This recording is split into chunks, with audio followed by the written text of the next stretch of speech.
Willow Creek, Wyoming Territory. December 1881.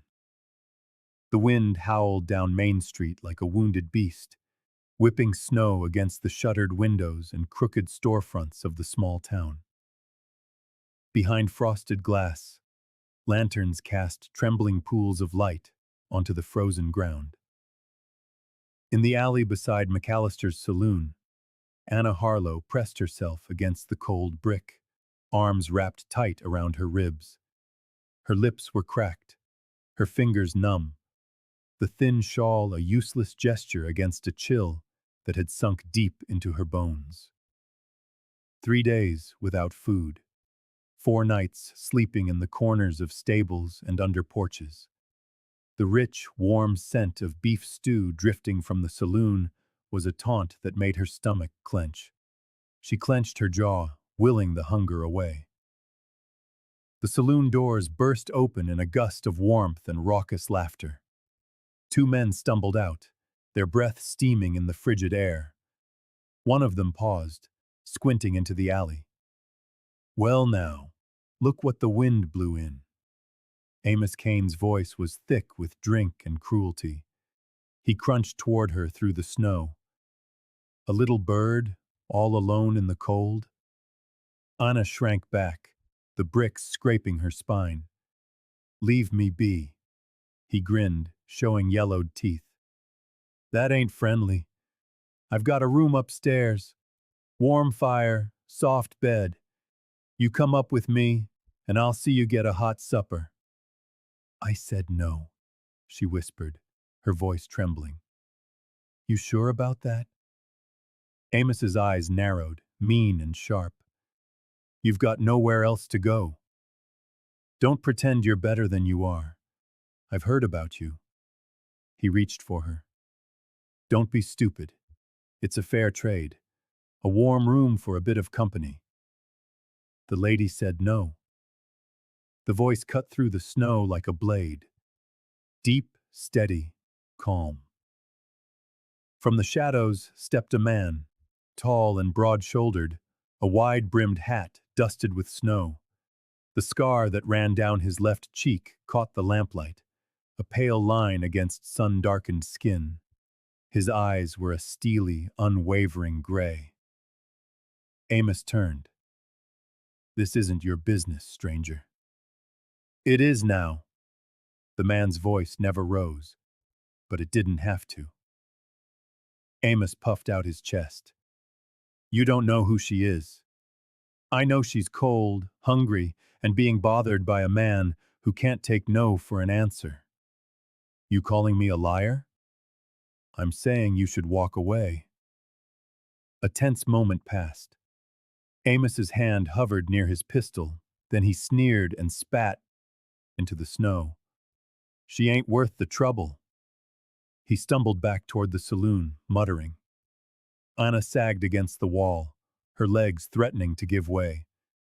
The stranger turned to her, his gaze filled with a quiet concern. "You're not all right," he said. "I'm fine," she lied. "When's the last time you ate?" She looked away. Without another word, he shrugged off his heavy duster coat and draped it around her. It smelled of saddle leather and wood smoke. The warmth spread through her so fast, it nearly brought tears to her eyes. "Why are you helping me?" she asked. "Because someone should."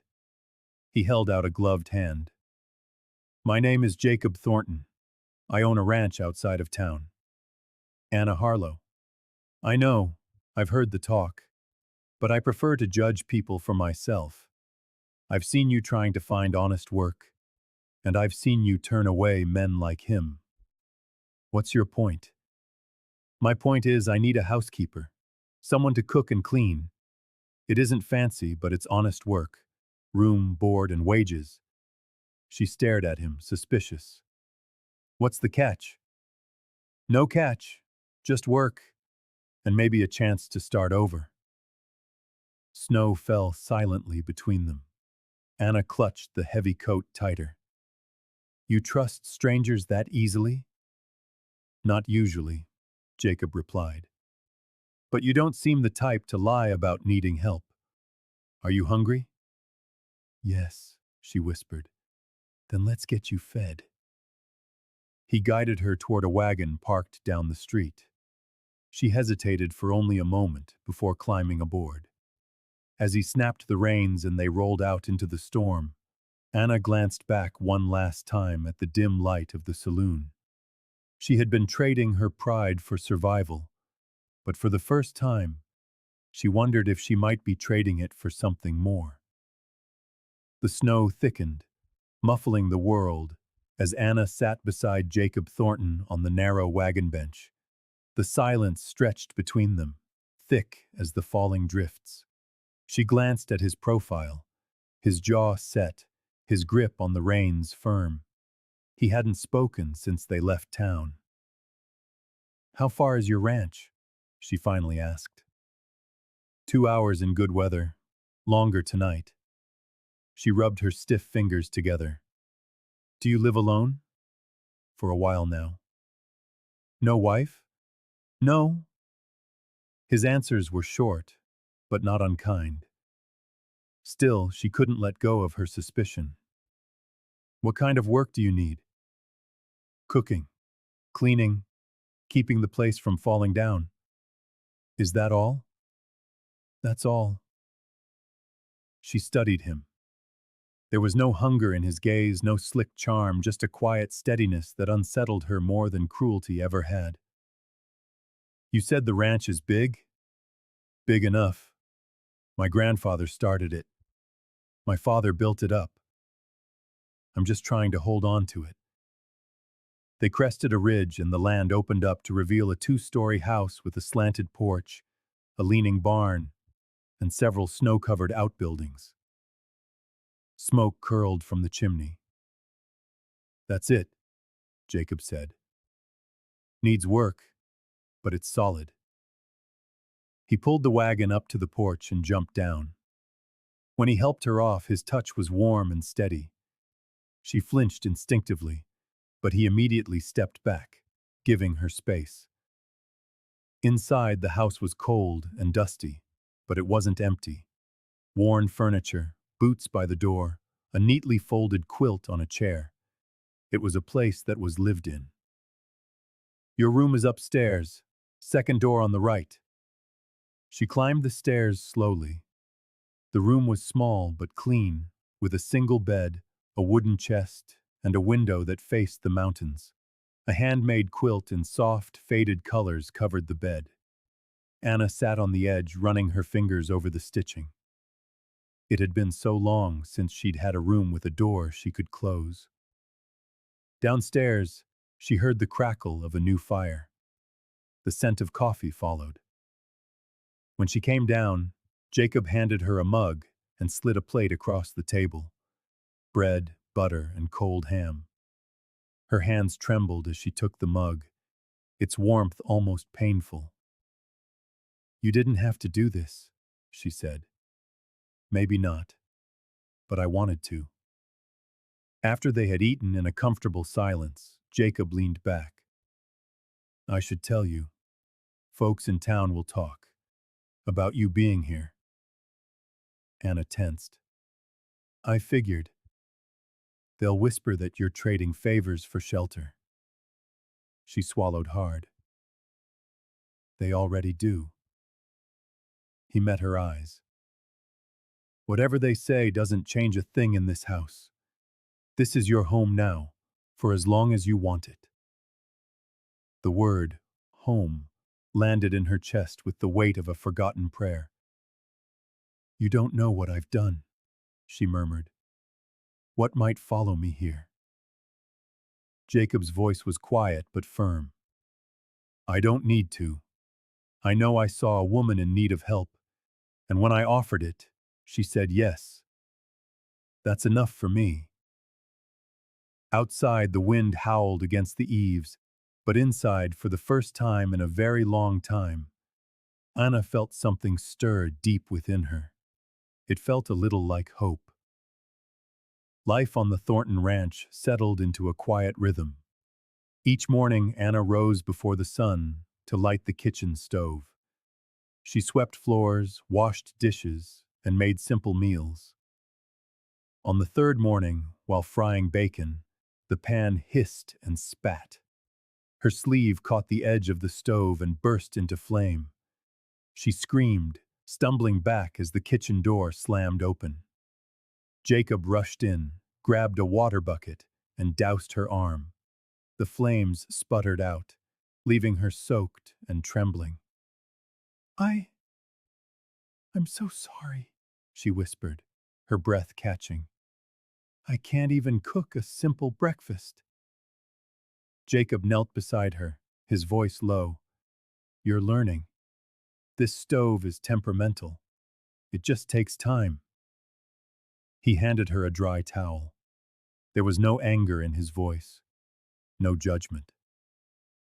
For the next hour, he patiently showed her how to read the flames and adjust the dampers, his hands steady as they guided hers. He treated her with a patience that unnerved her more than cruelty ever could. That evening, a paper-wrapped bundle lay on her quilt. Inside were 2 pairs of new woolen stockings and a heavier shawl. A note in Jacob's script read, "Thought you might need these." Days later, a jar of honey appeared in the pantry when the sugar ran out. A stack of worn novels appeared on a table by the window. He never mentioned the gifts, but each one spoke volumes. He thanked her for every meal, even the burnt ones. He always wiped his boots before coming inside. Quietly, he fixed the squeaky stair, the loose hinge on her window, the broken drawer in the kitchen. One evening, she found him in the barn, kneeling beside a calf, gently wrapping its leg. "You're good with them," she said softly. Jacob glanced up. Animals don't lie. They let you know what they need, and they don't judge you for it. She stepped closer, drawn by the low, kind way he spoke to the animal. She hadn't known gentleness could look like this. Later that week, while dusting the parlor, she found a photograph tucked behind a row of books. A young woman with bright eyes and dark curls leaned into a younger, smiling Jacob. She had just picked it up when his voice came from the doorway. Her name was Laura. Anna turned, startled. "I'm sorry. I wasn't prying." "It's all right." He stepped into the room. "I put it there so I wouldn't have to see it every day. But I couldn't bring myself to hide it away completely." "She was beautiful." "She was," he said, taking the photo from her. "We were to be married. She died the winter before. A fever." Anna said nothing. There was nothing to say. "She believed in second chances," Jacob added, his voice quiet. "She thought no one should be judged by their worst mistake." He looked from the photo to Anna, and then back again. "She would have liked you." The words landed like a tremor in Anna's chest. For the first time, she did not feel like a trespasser in this house. She felt invited. The morning sun glinted off the snow, but the cold still bit sharp. Anna was drying the breakfast dishes when she heard wagon wheels crunching in the yard. Through the window, she saw Jacob returning from town, a tightness in his shoulders that she recognized immediately. Trouble. He stepped inside, stomping snow from his boots. "We need to talk." Anna set the towel down. "What is it?" "A man's been asking questions in town. Well-dressed. Calls himself Victor Harlow."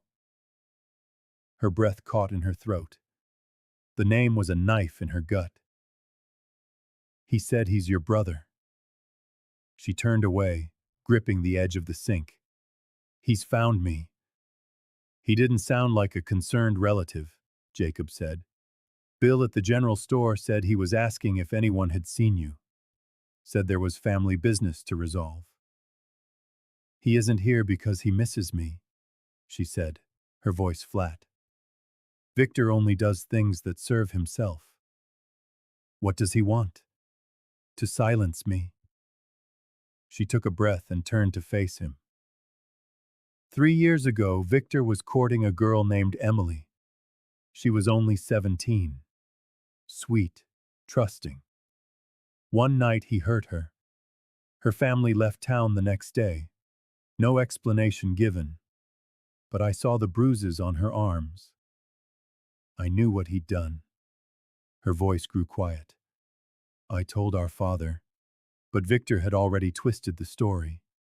He convinced everyone I was jealous, that I was lying to sabotage him. Jacob's jaw clenched.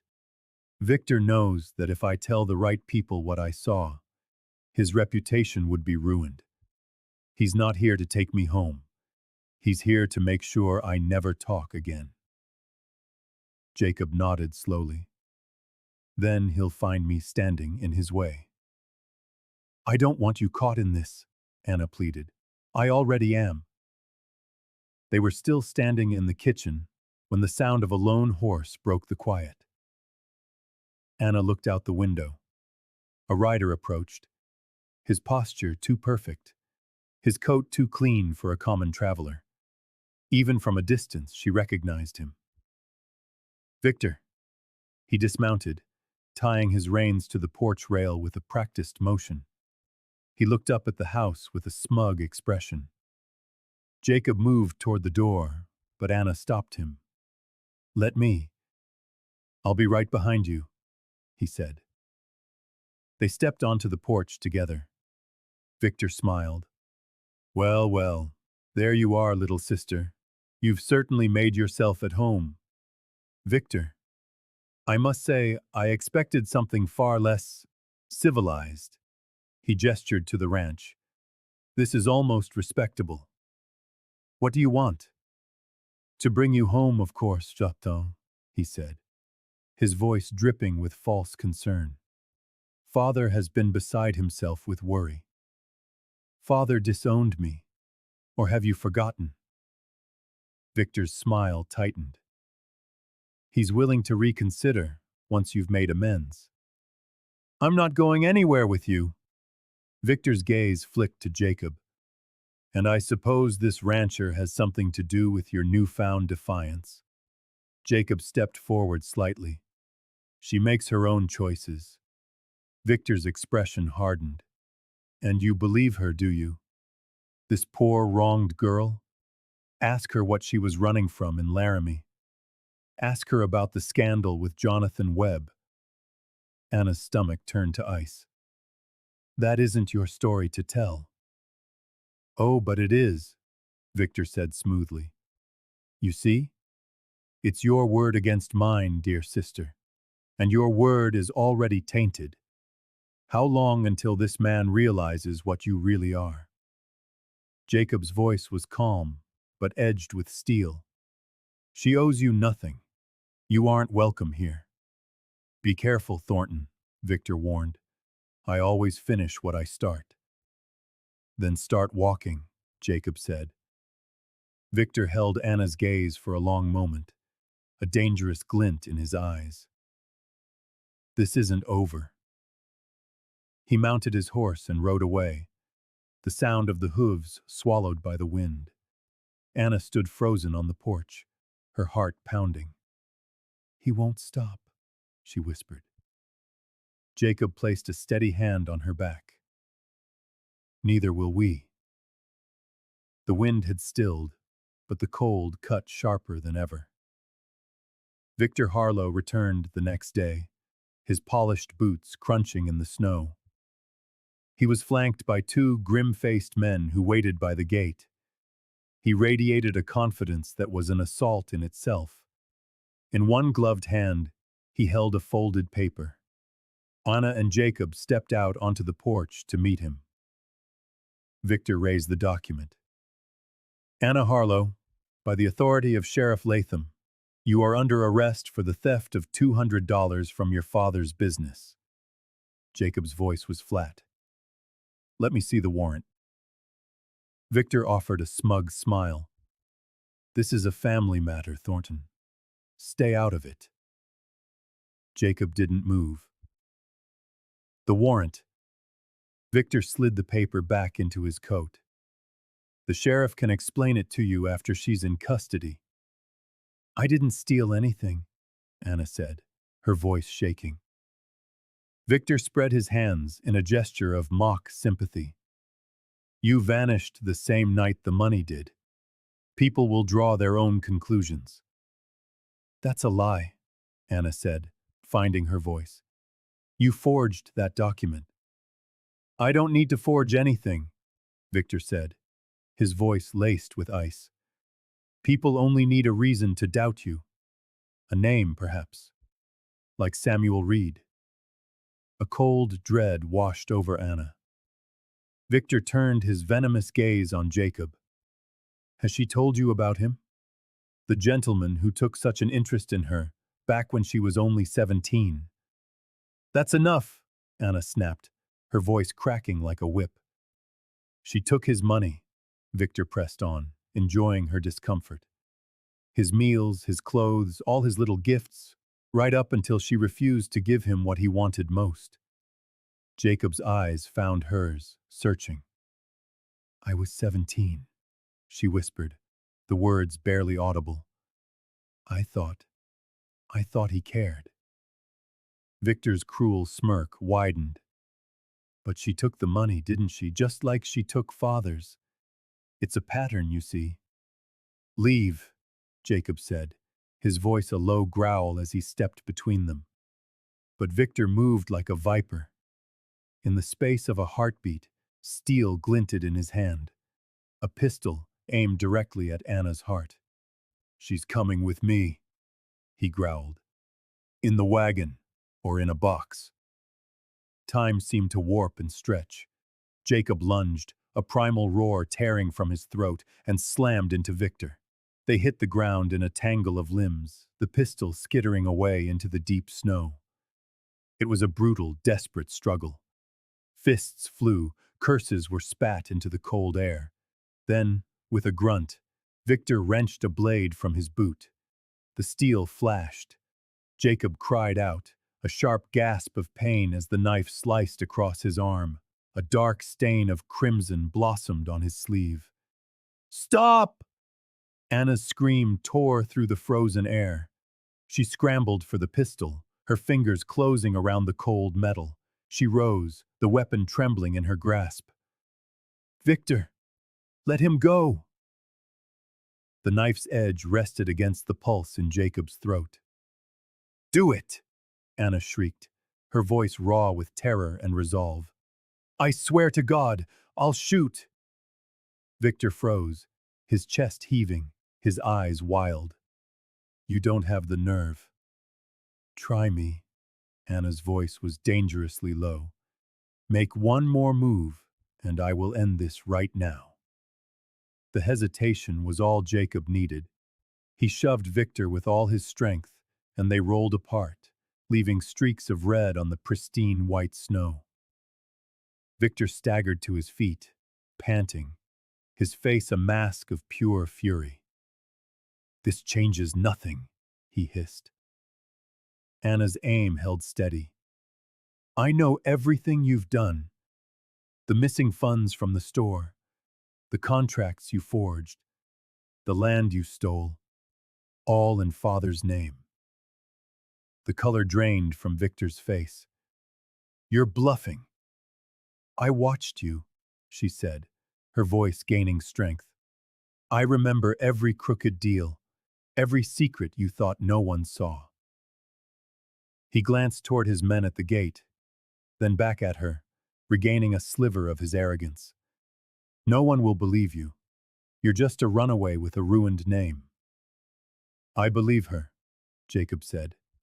He was on his feet now, his sleeve soaked with blood, and he moved to stand shoulder to shoulder with Anna.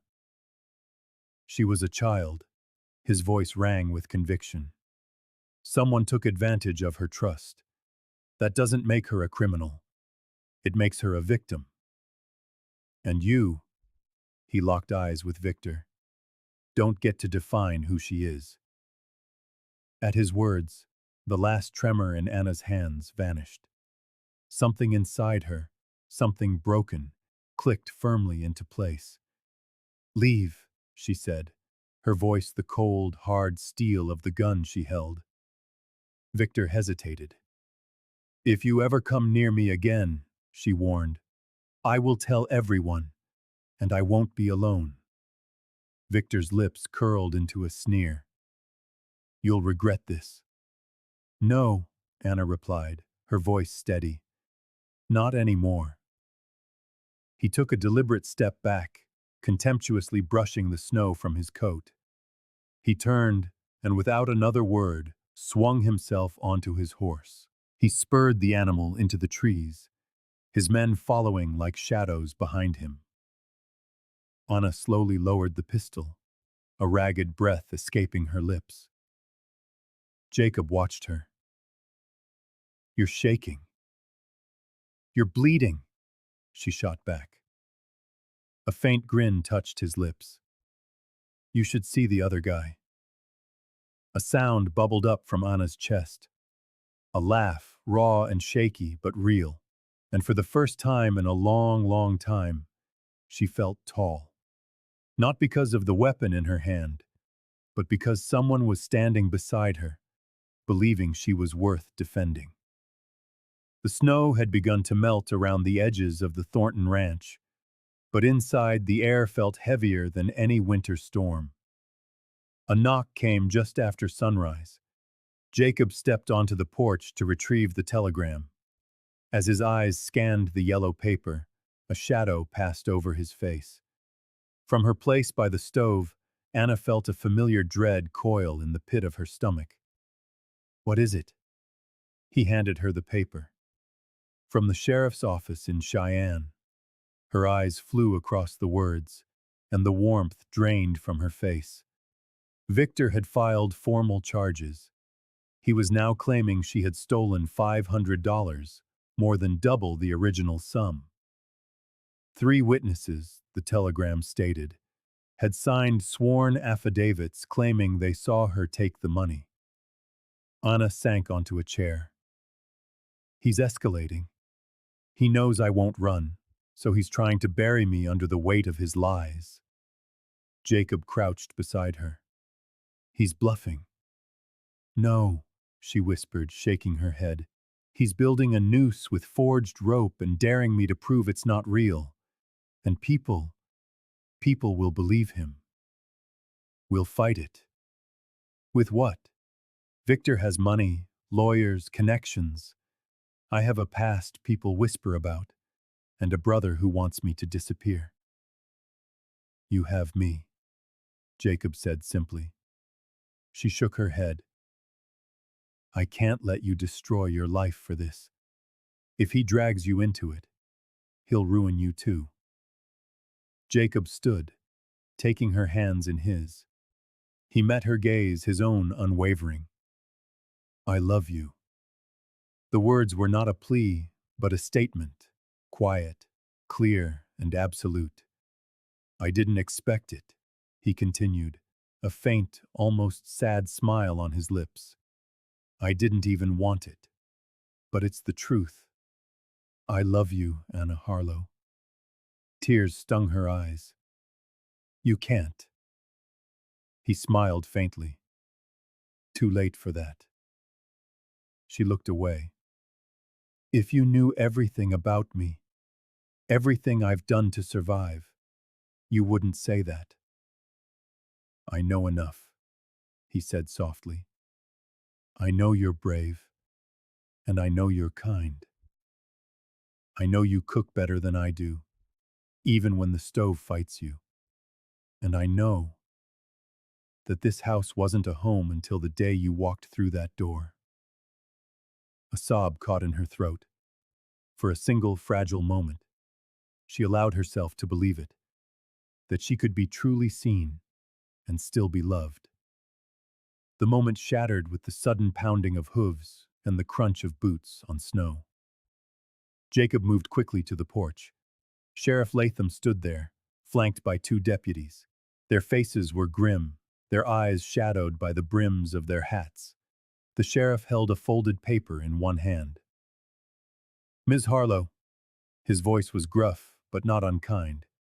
I'm afraid I have a warrant for your arrest. Anna stepped outside, her chin held high. On what charges? Theft, fraud, Latham said, and fleeing prosecution. I have a warrant signed by the territorial judge himself. Jacob stepped between them. Let me see it. The sheriff handed it over. Jacob scanned the lines, his brow furrowed. This says $500. New evidence came in, Latham replied. Seems Ms. Harlow's crime was more extensive than first believed. Anna's hands balled into fists. That is a lie. Then you can prove it, the sheriff said. But you'll have to do it in Cheyenne. Jacob's voice was calm, measured. She has the right to contact a judge. Latham hesitated. Technically, yes. Anna looked to Jacob, a desperate idea forming. Judge Whitaker. He knows our family. His niece was... Her voice caught. Emily. Jacob's eyes widened in understanding. The girl Victor... hurt. Anna nodded, a flicker of hope in her eyes. He'll listen. I know he will. Jacob turned back to the sheriff. Let us send one telegram. That is all we ask. The sheriff sighed, a long, weary sound. Fine. But I can't wait long. You have until tomorrow morning. I'll ride into town myself, Jacob said. I'll send it within the hour. Anna stood on the porch as Jacob prepared his horse. What if he doesn't answer? Then we'll figure out what comes next. Together. She nodded, then stepped forward and pressed her hand to his chest. You meant what you said? Jacob looked down at her, his gaze soft. Every word. Then he rode toward town, the telegram burning a hole in his coat pocket, carrying her last hope on the strength of a simple message. Investigate Victor Harlow. Ask about Emily. Truth matters more than blood. The morning air was still, the sky a pale gray as sunlight broke over the mountains. Jacob stood on the porch, reading another yellow telegram. His eyes moved quickly across the lines before he stepped back inside. Anna looked up from the table, where she had sat most of the night, waiting. Well? She asked, her voice rough. Jacob held out the telegram. It's from Judge Whitaker. She unfolded it with trembling hands. Victor Harlow under investigation for fraud and possible involvement in Emily Rollins's death. Federal inquiry underway. Charges against Anna Harlow under review. Federal marshal en route. Hold position. Anna stared at the words, her breath catching in her throat. He believed me. Jacob knelt beside her. Of course he did. Then maybe I have a chance. You always did, he said softly. By midday, Marshal Evans arrived, a tall man in a dark coat dusted with snow. His two deputies remained outside while he stepped into the parlor, a worn notebook in hand. Ms. Harlow, he said, tipping his hat. I was sent by Judge Whitaker to begin a formal investigation. I need you to tell me everything. Anna sat on the settee, her hands clenched in her lap.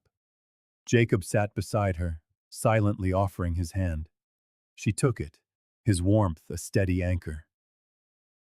I was 17, she began, her voice tight but clear. She spoke of her childhood, of Victor's growing influence over their father. She described the ledgers, the missing money, the fake entries. Victor always had an excuse. He was clever. Go on, Marshal Evans prompted gently. Then there was Emily. Anna's voice dropped. She was so sweet, and she trusted him completely. I tried to warn her, but She thought he was going to marry her. Anna swallowed hard. I found her crying one night. She wouldn't say what happened, but I saw the bruises. The next morning, her whole family was gone. Just gone. She paused, the memory still raw. I told my father, but Victor had already poisoned him against me, telling him I was just a jealous, lying girl. And the financial matters? The marshal asked. Victor forged land deals, moved money into shell companies. I recognized the names on the contracts. He used ones I'd helped file when I still worked at the store. Marshal Evans scribbled a final note, then looked up, his eyes direct. And the charges he filed against you? All lies. I never stole a thing. He created the story, bought the witnesses. That's how he operates. The marshal closed his notebook. I believe you. Anna blinked, unsure if she had heard correctly. We've already discredited 2 of his witnesses, he continued. Judge Whitaker confirmed that Emily died of internal injuries, consistent with assault. Her family only just found the courage to speak up. Effective immediately, Marshal Evans said, his voice firm. The charges against you are dropped. Victor Harlow is now a wanted man, for fraud, obstruction, and possibly more. We'll find him. Tears streamed down her face, but for the first time, they were not tears of fear or sorrow. They were tears of release. Through it all, Jacob hadn't let go of her hand once. As the marshal left, Jacob remained by her side, a quiet, solid presence. I didn't think this day would ever come, Anna said softly. You earned it, he replied. You fought for it. I couldn't have done it alone. You didn't have to. She turned to him, her eyes searching his. You never asked me to explain. You never made me feel like I had to prove myself. He reached out and gently touched her cheek, brushing away a tear. I see you, Anna. Not who they say you are. Just you. Outside, the wind stirred, but inside the house, the silence no longer felt heavy. Anna leaned back, still holding his hand. The past hadn't disappeared, but it no longer defined her. Not here. Not with him. The sun rose brighter the next morning, casting golden light over the snow-dusted fields. For the first time in a long while, Anna Harlow felt the air in her lungs belonged solely to her.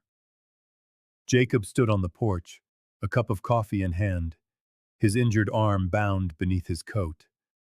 When Anna stepped outside, he turned to her with a soft smile. You slept, he said. For the first time in days, she replied. They stood in silence for a moment, watching the sky shift from amber to blue. Jacob set down his mug. I've been thinking about everything we've faced and what comes next. Anna held her breath. I built this ranch to last, he said, for a family, for a future I didn't think I'd have again. But then you came. He knelt, drawing a simple silver band from his pocket. It was braided, worn, honest. Anna Harlow, he said, his voice thick with emotion. Will you marry me? Her heart surged. Once she had traded her dignity just to stay warm. She had walked through snow and shame with only grit to keep her upright. Now a man knelt before her, not to save her, but because he saw her strength. Yes, she whispered. Then firmer, the word full of a new certainty. Yes, Jacob Thornton. He slipped the ring onto her finger and rose to embrace her. The hold was not desperate, but grounding, real. Later that week, a letter arrived. The handwriting was unmistakable, precise, formal, a bit cold. Anna held it for a long moment, before breaking the seal. My dearest Anna, I write this with more shame than a father should ever carry. Marshal Evans came to me. He showed me everything. Victor's lies, his crimes, and the terrible pain I caused by believing the wrong child. I have no excuse. I should have listened. I should have seen past my own pride. I failed you. If you can ever find it in your heart to forgive a foolish old man, I would like to see you again. Not to bring you home, but simply to know the remarkable woman you have become. I will not interfere with your life. I only hope it is one of peace and love. Your father, Nathaniel Harlow. Tears blurred her vision. Jacob found her in the parlor, the letter held against her chest. He wrote? She nodded. He finally sees.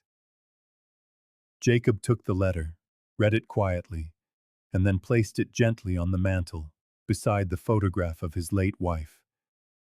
You can go to him, he said softly. I don't want to leave, she said. Not now, but maybe one day. When you do, he said, you won't go alone. Spring began to stretch across the land. The melting snow gave way to green shoots, and birds began to nest in the eaves of the barn. The ranch came alive again. Anna and Jacob worked side by side, mending fences, planting a garden, repainting the porch. They laughed more easily now, and made plans without fear. One evening, as dusk painted the sky in shades of pink and lavender, they stood on the porch together. Anna leaned into Jacob, his arm warm and strong around her shoulders. Do you ever wonder, she asked quietly, what would have happened if I'd gone with Victor that night? Jacob was silent for a moment. I think the snow still would have fallen, and the wind still would have howled, he said finally. But this porch would be empty, and I'd still be waiting for something I didn't even know I needed. Anna smiled, her eyes on the distant horizon. This place, she said, it's more than shelter. It's home. They stood together as the last light faded beyond the hills. The storm had passed. In its place grew hope, a new season, and a new life together. From the biting winds of winter to the soft promise of spring, Anna and Jacob found what many spend a lifetime searching for. A love built not on perfection, but on truth, not on escape, but on coming home. In a land where storms never asked permission, and the past never fully let go, they chose each other anyway. Because sometimes, the bravest thing you can do is stay.